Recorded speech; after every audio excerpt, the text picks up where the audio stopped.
नमस्कार। मैं डॉक्टर रूपा Mangalani political science department में एसोसिएट प्रोफेसर के पद पे कार्यरत हूँ। हमारा आज का टॉपिक है अनुच्छेद 25 से 28 धार्मिक स्वतंत्रता का अधिकार। तो जैसा कि हम सभी जानते हैं कि मौलिक अधिकार जो कि संविधान के भाग 3 में दिए गए हैं, उसमें धार्मिक स्वतंत्रता का अधिकार अनुच्छेद 25 से लेकर 28 तक विवेचित है। भारतीय संविधान के मूल अधिकारों में धर्म स्वतंत्रता के अधिकार का अपना एक विशेष महत्व है।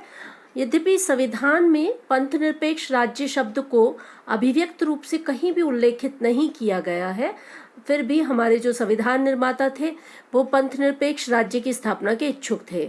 तो 42वें संविधान संशोधन द्वारा प्रस्तावना में पंथ निरपेक्ष शब्द को समाविष्ट किया गया और हम सभी जानते हैं कि संविधान की प्रस्तावना तथा अनुच्छेद 25 से 28 तक में संविधान निर्माताओं की पंथ निरपेक्ष राज्य स्थापित करने की इच्छा का आभास हो जाता है।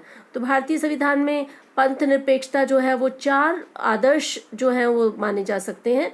जो पहला आदर्श है कि राज्य अपने को किसी भी पंथ विशेष से संबद्ध नहीं करेगा, अर्थात किसी पंथ विशेष के अधीन नहीं होगा। और दूसरी बात, राज्य जब किसी व्यक्ति को धार्मिक मान्यता, आचरण या प्रचार संबंधी स्वतंत्रता प्रदान करेगा तो वो किसी व्यक्ति विशेष को अपेक्षाकृत सुविधा नहीं देगा। तीसरी बात यह है कि किसी व्यक्ति विशेष के विरुद्ध पंथ अथवा धार्मिक विश्वास के आधार पर राज्य कोई भेद नहीं करेगा। और चौथी बात, राज्य के अधीन किसी पद को प्राप्त करने हेतु सभी धर्मावलंबियों को समान अवसर प्राप्त होंगे। तो इस प्रकार अगर हम अनुच्छेदवार देखें इन आदर्शों को जो स्थापित किया गया है तो इस तरह से है।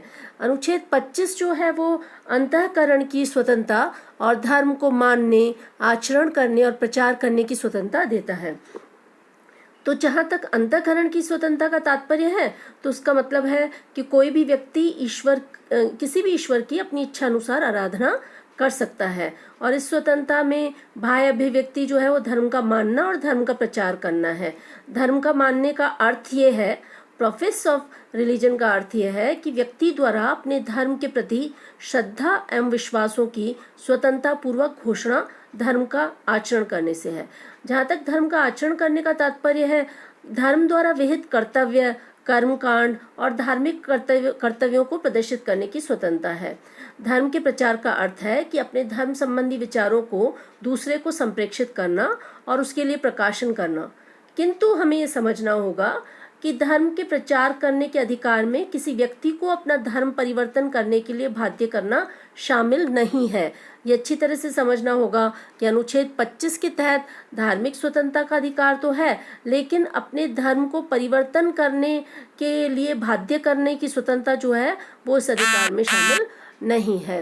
यहाँ मैं आपको ये भी बताना चाहती हूँ कि धार्मिक कार्यों के प्रबंधन की स्वतंत्रता जो है वो अनुच्छेद 26 में दी गई है। अनुच्छेद 26 के अनुसार किसी भी व्यक्ति को राज्य जो है सार्वजनिक व्यवस्था, सदाचार और स्वास्थ्य के अधीन किसी भी वर्ग को कुछ अधिकार दिए गए हैं। जैसे कि कोई भी व्यक्ति जो है वो धार्मिक पूर्व प्रयोजनों के लिए धार्मिक संस्थाओं की स्थापना और उसका पोषण कर सकता है। इसी तरह से अपने धार्मिक कार्यों संबंधी विषयों का प्रबंधन किया जा सकता है। इसी तरह से धार्मिक कार्यों का संपादन करने के लिए संपत्ति के अर्जन और स्वामित्व का अधिकार है, जंगम और स्थावर संपत्ति दोनों ही। अनुच्छेद 26 जो है वो दरअसल ये बताता है कि धार्मिक संप्रदाय या संस्थाओं की स्थापना की जा सकती है, लेकिन अनुच्छेद 26 ख के अधीन हम ये देखते हैं कि किसी धार्मिक संप्रदाय या संस्था के धार्मिक मामलों में प्रबंधन की स्वतंत्रता केवल धार्मिक विषयों तक ही, यानी मैटर्स ऑफ रिलीजन तक ही सीमित है। राज्य इस अधिकार में कोई हस्तक्षेप नहीं कर सकता। और कब तक हस्तक्षेप नहीं कर सकता?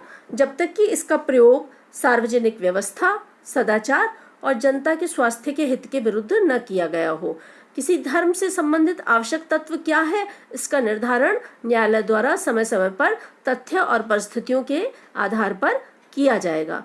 तो धार्मिक विषयों के अंतर्गत किसी विशेष धर्म के मामले के लिए आवश्यक धार्मिक अनुष्ठान, कर्मकांड, समारोह ये सब शामिल हैं। तो धर्म के नाम पर मंदिर, मस्जिद या गुरुद्वारे का प्रयोग उग्रवादियों को आश्रय देने या राष्ट्र विरोधी गतिविधियों को चलाने के लिए नहीं किया जा सकता।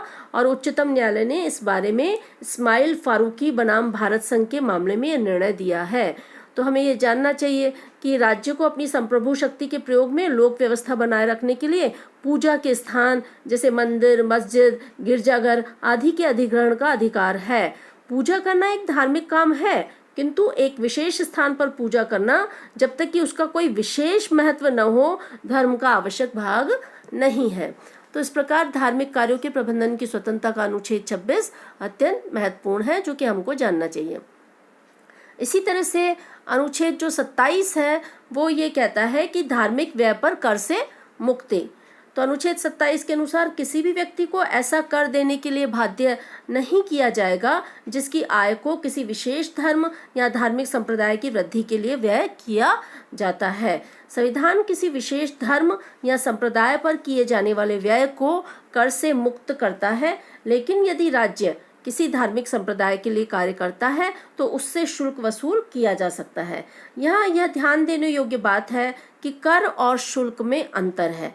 राज्य बिना सेवा के कर वसूलता है, जबकि सेवा के कारण राज्य जो है वो शुल्क सेवा के कारण जो राज्य है वो शुल्क वसूल सकता है।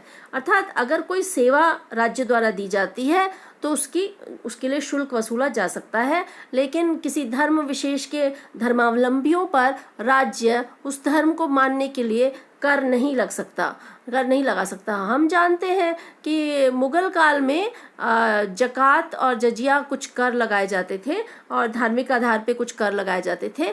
तो भारत के संविधान में ऐसा कर न लगाने के लिए धार्मिक व्यय पर कर से मुक्ति का अनुच्छेद 27 है, जो कि आपको जानना चाहिए।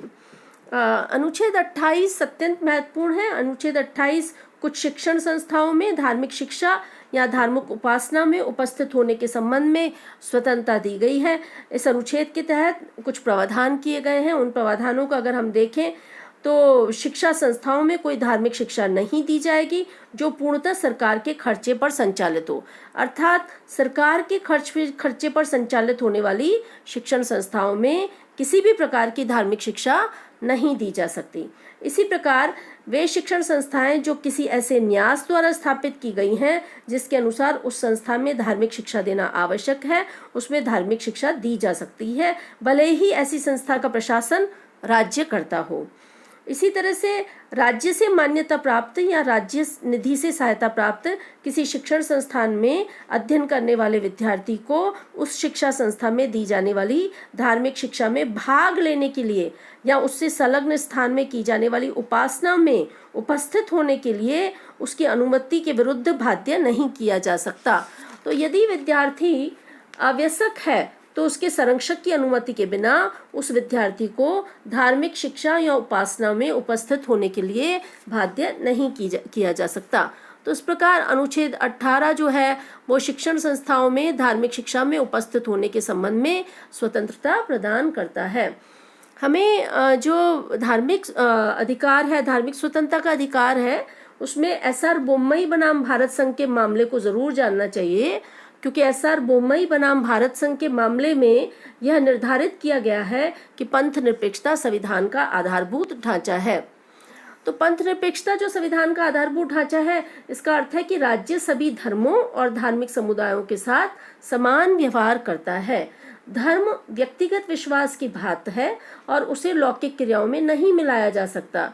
लौकिक क्रियाओं को राज्य विधि बनाकर विनियमित कर सकता है।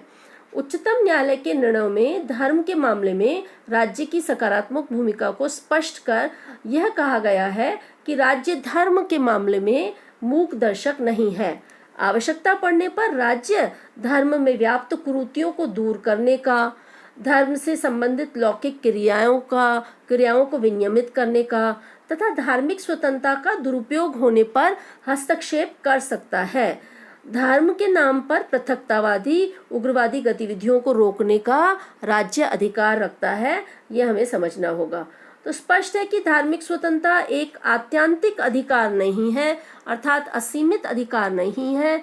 अगर राष्ट्रहित में आवश्यक हो तो राज्य उस पर विधि बनाकर उसको रेगुलराइज, उसको विनियमित कर सकता है। तो इस प्रकार हम देखते हैं कि भारत के संविधान की प्रस्तावना में और अनुच्छेद 25 से लेकर 28 तक धार्मिक स्वतंत्रता का अधिकार भारत के नागरिकों को प्राप्त है। यहाँ आपको ये ध्यान रखना होगा कि भारतीय संविधान के में मूल रूप से पंथ निरपेक्ष राज्य जो शब्द शामिल नहीं था, लेकिन 42वें संविधान संशोधन के बाद प्रस्तावना में हमने पंथ निरपेक्ष शब्द को शामिल किया गया। लेकिन मूल संविधान में अनुच्छेद 25 से लेकर 28 तक पंथ निरपेक्षता की जो भावना है वो इस रूप में परिलक्षित होती है कि धार्मिक स्वतंत्रता का अधिकार प्रदान किया गया है। और इससे लगता है कि हमारे जो संविधान निर्माता है वो एक ऐसे राज्य की उनके मन में परिकल्पना थी जो कि पूरी तरह से पंथ निरपेक्ष राज्य हो और जिसमें हर धर्म को अबाध रूप से मानने की और उसका आचरण करने की और उसका प्रचार करने की स्वतंत्रता प्राप्त हो। न केवल ये प्राप्त हो बल्कि धार्मिक कार्यों के प्रबंधन की स्वतंत्रता प्राप्त हो और धार्मिक व्यय पर कर से मुक्ति की बात कही गई। साथ ही कुछ शिक्षा संस्थाओं में धार्मिक शिक्षा या धार्मिक उपासना में उपस्थित होने के संबंध में स्वतंत्रता दी गई। जबरन धार्मिक शिक्षा नहीं दी जा सकती, ऐसा जो है अगर कोई धर्मावलंबी नहीं चाहता तो ये बाकायदा ये है कि पूर्णतः सरकार के खर्चे पर संचालित होने वाली शिक्षण संस्थाओं में, न्यास द्वारा स्थापित शिक्षण संस्थाओं में या राज्य से मान्यता प्राप्त शिक्षण संस्थाओं में हमने पूरी तरह से धार्मिक स्वतंत्रता का सभी धर्मों का सम्मान करते हुए और धार्मिक स्वतंत्रता के अधिकार को सुनिश्चित किया है। तो आप जो है अनुच्छेद 25 से लेकर और 28 का अध्ययन करें और इसके साथ ही अगर इसमें कोई दिक्कत आती है तो हम इस पे बात करेंगे। लेकिन आपको इस जो खंड में से जो सवाल आते हैं, कंपटीशन में भी सवाल आते हैं और आपके जो है मेन एग्जामिनेशंस में भी सवाल आते हैं, तो उसको आप ध्यान से पढ़ें और इसके साथ ही जो है इसमें कोई दिक्कत आए तो हम इस पे बात करते हैं। धन्यवाद।